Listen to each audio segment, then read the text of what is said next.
respuesta requisitoria. La justicia que tenemos y la que nos falta. Señores jueces, nunca más.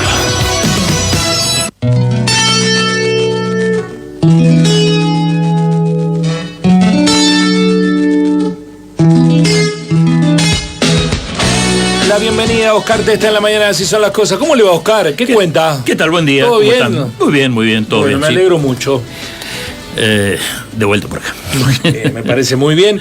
Vamos a hablar inicialmente de una cuestión que nos atañe porque nos interesa particularmente ser nosotros objeto de reproche judicial y pagar las consecuencias. ¿De qué se trata, Oscar? Sí, la Corte Suprema acaba de dejar firme un fallo que venía desde el Tribunal Superior de la provincia de Formosa por una situación particular en la cual el gobernador de la provincia, Gildo Infran, había denunciado, o mejor dicho, había iniciado una demanda en contra de 3 periodistas de esa provincia a raíz de un hecho viejo ya, que venía desde el año 2013. En esa oportunidad, un oyente anónimo llamó por teléfono, se le dio aire desde la emisora y dentro de las cuestiones que puso de manifiesto, expresó que el gobernador de Formosa tenía algún tipo de vinculación con la muerte de su hijo ocurrida 10 años atrás. Sí, que uno de los hijos de Infran se quitó la vida. Exactamente. Y por ahí apuntaba a responsabilidad del propio gobernador. El periodista que le dio aire a este oyente no aclaró, no especificó absolutamente nada, lo dejó correr como un dato más, y tampoco se preocupó la emisora por establecer de alguna manera la identidad de quien estaba haciendo esta denuncia al aire. Es decir, no hicieron absolutamente nada, lo dejaron correr, se generó la demanda, obtuvo sentencia favorable en primera y segunda instancia, fue ratificado por el Tribunal Superior de Formosa. La demandada, la emisora, en este caso los 3 periodistas que fueron demandados, recurrieron ante la Corte Suprema y precisamente una vez allí la Corte Suprema no se expresó puntualmente sobre la situación, sino que dejaron vencer los términos para oponer, expresar agravios y demás, y la Corte lo cerró por precisamente declarándolo desierto. Esto significa, se puede leer de 2 maneras, una por un lado que la parte condenada no le interesó seguir adelante con el procedimiento, conociendo que era prácticamente imposible de rever, y por otro lado, tal cual lo cierra la Corte Suprema, ya tenemos sobradas muestras de que cuando la Corte quiere intervenir en algo, lo hace sin necesidad de ser demasiado respetuoso de este tipo de parámetros procesales. Por lo tanto, realmente uno está un poco acostumbrado a ver en determinados medios que con el solo hecho de tirar un nombre, un apodo, de una... que eso realmente es anonimato también, se denuncian muchas veces situaciones que no son debidamente respondidas o contrarrestadas o relativizadas, es decir, se tiran y ahí se dejan. Sí. Y esto es lo que ha ocurrido acá, y esas son las consecuencias que ha tenido realmente para el medio de prensa y para los periodistas específicamente, porque fueron condenados todos solidariamente. Bueno, ahora eso se ha institucionalizado o pseudo institucionalizado bajo la figura del periodismo ciudadano, algo que no existe como tal. No hay periodismo ciudadano, no existe. En todo caso, son datos que pueden dar los ciudadanos para que el medio se encargue un mensaje de una persona, claro. No es periodismo ciudadano. No, es cierto. Es legitimarlo de una manera. Un mensaje de un oyente que puede tener su verdad, pero también puede ser refutado. Ni hablar cuando se esconden el anonimato. De hecho, de manera muy irresponsable, se se emiten videos, audios, sin verificar la fuente de origen. Ese es el problema. Eso es lo que ha pasado acá concretamente, y precisamente ese es el valor y la relevancia que tiene precisamente esta resolución, en el sentido de que es necesario ponerle un límite, cuidado, ponerle claro. un límite, y para eso está el rol del periodismo. Así es. Que no se trata acá de censurar a nadie. De hecho, muchos han tenido que empezar a recoger piola de lo que venían haciendo. Era dejar libremente para que cada uno hiciese lo que se le antoja. Lo puede hacer en su red social. Eso es un mango aparte. Eso es un problema Así aparte. Subilo a tu red social, a tu Facebook, a tu Twitter, a tu Instagram.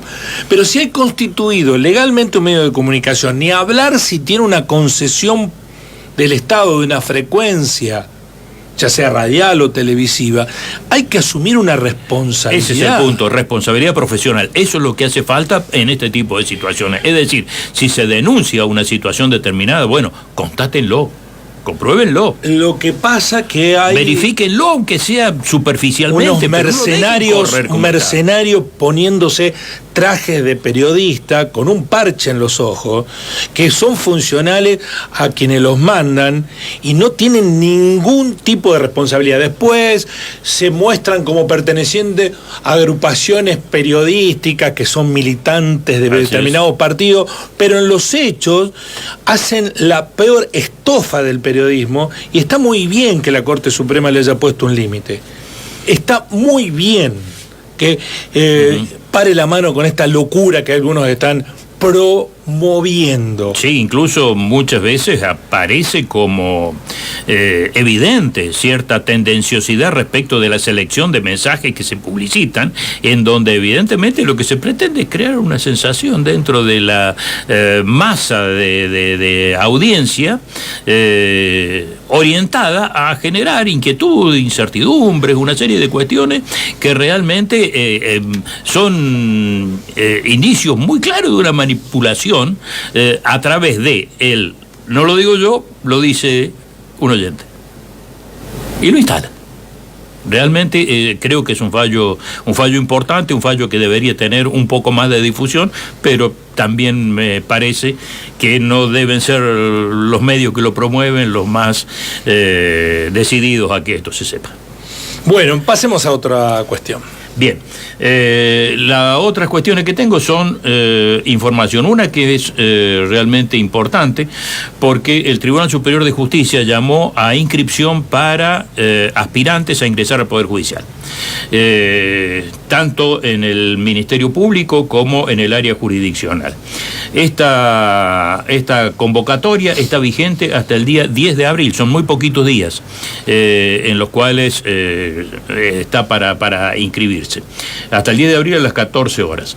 En la página del Poder Judicial, en Justicia Córdoba, Gobar, sección concursos, está toda la data para poder inscribirse. Hay un problema con eso, porque el Poder Judicial está demandando mayor cantidad de recursos humanos. Hace la convocatoria, se presentan cientos o miles de personas, sí, rinden la mitad, y de esos quedan muchos calificados para entrar, pero después no se los convoca. ¿Eso por qué, Oscar? Bueno, digamos que lo que hace el Poder Judicial, ¿cuál es la razón de esta situación? Es que lo que pretende es que ingresen estudiantes, no ingresen abogados recibidos. Por lo tanto, los órdenes de mérito tienen un plazo de vigencia. El actual está venciendo a principios, si no me equivoco, en febrero de 2024, y seguramente va a quedar un montón de gente que ha sido declarada apta, que ha aprobado el concurso, pero que quedó en el orden de mérito muy lejos y no va a poder entrar, va a tener que concursar nuevamente. Mucha de esa gente que probablemente no haya llegado a ser designada por orden de mérito, es muy probable que ya se hayan recibidos, que ya sean abogados, y entonces precisamente deja por ahí, fuera. Claro, por ahí va la cosa, es decir, Tenés que ser aspirante a abogado, pero no recibido para pero poder no calificar. recibido, exactamente. ¿Qué Eso está implica incluso eso? dentro, ¿Por qué dentro, está de eso? dentro de los expresos requisitos Sí. que lo piden.